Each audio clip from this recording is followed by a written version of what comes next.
Squish that cat. All you need to know is to squish that cat. And you just gently squish them. That's not comfortable for the cat, or that safe, to be honest with you. You can always throw a towel on the cat, again, squish her with a towel. What you can do is scoop her up, a little football carry, just like that. Butt in your hand, and just squish her tight to your body. Just squish them really tight to your body.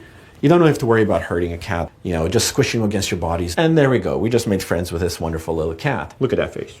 Look at that face. Squishing is your best friend when you're dealing with a cat. You basically just lean forward, squish them nice and tight.